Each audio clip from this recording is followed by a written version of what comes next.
সুস্পষ্ট ভাবে বলে দিচ্ছি, এই দেবিদ্বারের মাটিতে যারা ইলেকশন করবেন সুন্দর শৃঙ্খলাবদ্ধ ভাবে, আমরা ঐক্যবদ্ধ ভাবে, আবার বলছি ঐক্যবদ্ধ ভাবে ধানের শীষের পক্ষে কাজ করব।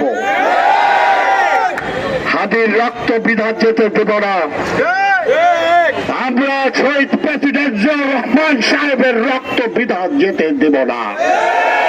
আমরা তারেক রহমান সাহেবের আত্মত্যাগ, ম্যাডামের আত্মত্যাগ অবশ্যই বৃথা যেতে দেব না।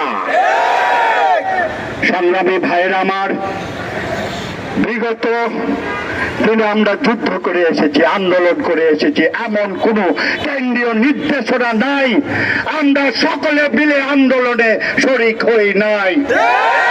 আমরা অবহেলিত। আমাদের অনেকে বলে, আমরা বলে ঐক্য চাই না। আরে ঐক্য চাইবো কিভাবে?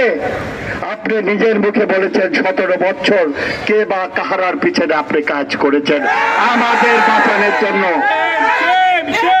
তারপরে বলবো, তারেক রহমান সাহেবের নির্দেশকে অবহেলিত করে, তারেক রহমান সাহেবের নির্দেশকে উপেক্ষা করে আমরা কোথাও যাব না ইনশাআল্লাহ। তবে ভুলেন না, আপনার পূর্বের কাহিনী আমরা সবাই জানি। পিআর পদ্ধতিতে দেবিদ্বারে কোনো এমপিগিরি চলবে না। আপনি এমপি হবেন, আপনার ছেলে দেবিদ্বার চালাবে, এই দেবিদ্বারে এটা হবে না। যদি বসতেই হয়, যদি বসতে হয় কেন্দ্রীয় কোন নেতার মাধ্যমে অথবা আপনার মাধ্যমে আমরা বসবো। অন্য কেউ নির্দেশে আমরা বসবো না। যদি একজন দল আমাকে বহিষ্কার করে, বহিষ্কার করবো। তারপরে আমি আপনাদের কথা দিচ্ছি, যারা নাকি আন্দোলনে আমাদের সাথে ছিল না, আমি তাদের সাথে বসবো না।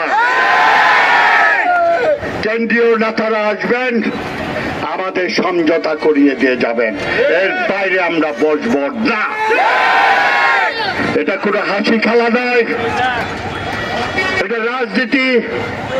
লাখো লাখো জনগণের স্বপ্ন, লাখো লাখো মানুষের আবেগ, লাখো লাখো মানুষের উন্নয়নের আবেগ, ভালোবাসার আবেগ। এটা কোনো ছেলে খেলা নয়। আমরা প্রকৃত শহীদ প্রেসিডেন্ট জিয়াউর রহমান সাহেবের সৈনিক। আমরা ধৈর্যা না, মনে করবেন না আমরা ধৈর্যা। দেবিদ্বারে কোনো চাঁদাবাজ থাকবে না, কোনো নেশাগ্রস্ত থাকবে না, কোনো দখলবাজ থাকবে না। খবরদার, আমি আবার হুঁশিয়ারি বাক্য উচ্চারণ করে বলছি, আমি কখনোই সহ্য করব না যারা আমাদের শত্রু তাদের এখানে আপনি ভাষণ দিয়ে বলবেন আমাদের দল বিশৃঙ্খল, অন্য দল সুশৃঙ্খল। এটা রাজনীতি না। আপনি এই কথা বলে কি বোঝাতে চেয়েছেন? আপনি দেবিদ্বারের জনপ্রিয় নেতা, নিজের দলকে ছোট করবেন না। আমাদের রক্ত ঘাম এখানে জড়িত, আপনাদেরও জড়িত। নিজের দলকে ক্ষতিগ্রস্ত করবেন না। 1971 সালের ঘাতকরা এখনো সচেতন আছে। আমরা জানি না কোথায় যাচ্ছি। আজকে আপনি গুলি খেতে পারেন, আমি গুলি খেতে পারি, আমরা গুলি খেতে পারি। হাদির মতো আমরা মৃত্যুর যাত্রী হতে পারি। আমাদের সতর্ক থাকতে হবে।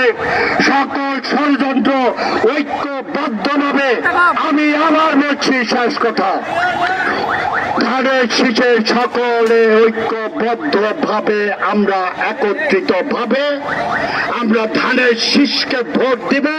তার আগে কিছু আলোচনা আছে, কেন্দ্রীয় নেতৃবৃন্দ এই আলোচনায় অংশগ্রহণ করবে, তাছাড়া আমরা বসবো না।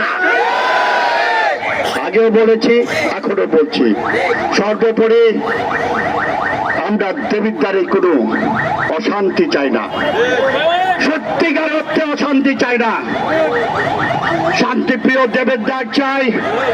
আজকে আমি কখনো এই জায়গায় ভাষণ দেই না, আমার খুব শখ নাই, কারণ রাস্তাঘাট আটকে যায়।